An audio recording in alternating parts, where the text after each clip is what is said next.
Assista esse vídeo com calma. Hoje a experiência será em outro nível. Essa aqui é a pitaia pink. Ontem eu estava comendo uma. Quando eu reparei em algo tão incrível que eu quase me engasguei. O que eu vou falar para vocês agora é tão bonito e tão profundo que merece ser explicado nos mínimos detalhes. Suponha que você seja o programador do universo e que você queira escrever um código.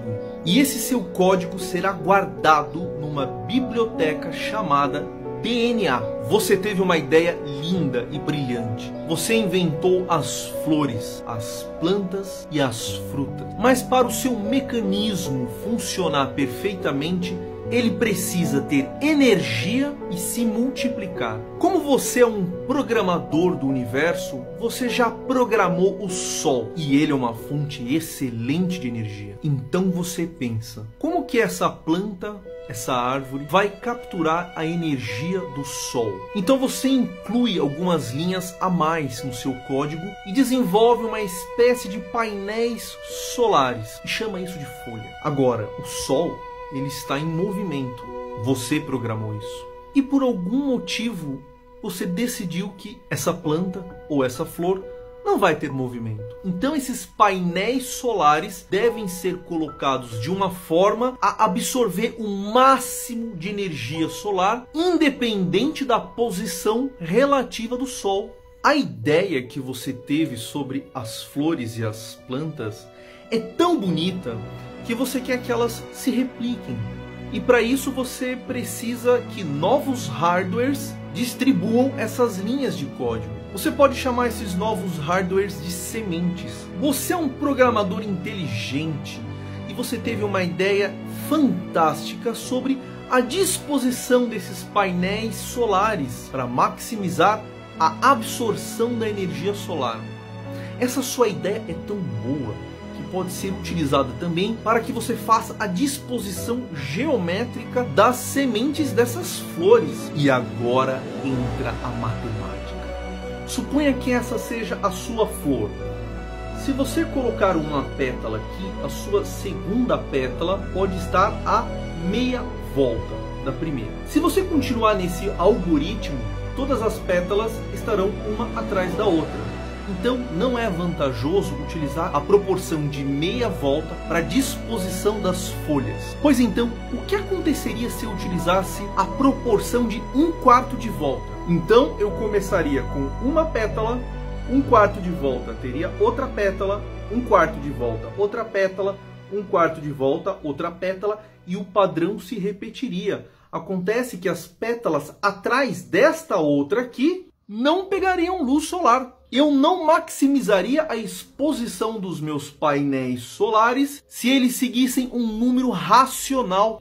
Mesmo se eu seguisse outro número racional, como por exemplo 1/7 de volta, cada folha a mais que eu coloco na minha planta, ela é cada vez menos exposta ao Sol. Isso mostra que a minha disposição geométrica não está maximizada. Vamos ver isso num software. Quando eu uso a razão de meio para disponibilizar as minhas folhas ou as minhas sementes, eu não estou utilizando bem a área disponível. Com a razão de 1/5, que ainda é um número racional, eu melhoro a distribuição, mas ainda existe muitos espaços vazios. Com 3/10 eu melhorei mais ainda, mas a gente consegue perceber que se a disposição das pétalas ou das sementes seguirem um número racional, nós não vamos estar utilizando ao máximo o espaço dedicado a elas. O que aconteceria se eu utilizasse um número irracional? Por exemplo, se eu colocasse pi sementes ou pi pétalas para cada volta, o que aconteceria com a distribuição? Nossa, uma espiral começou a aparecer e ela ocupa muito melhor o espaço. O que aconteceria se eu utilizasse outro irracional? Eu vou ter raiz de 2 pétalas ou raiz de 2 sementes por volta. Isso começou a me dar uma ideia. E agora o mais chocante.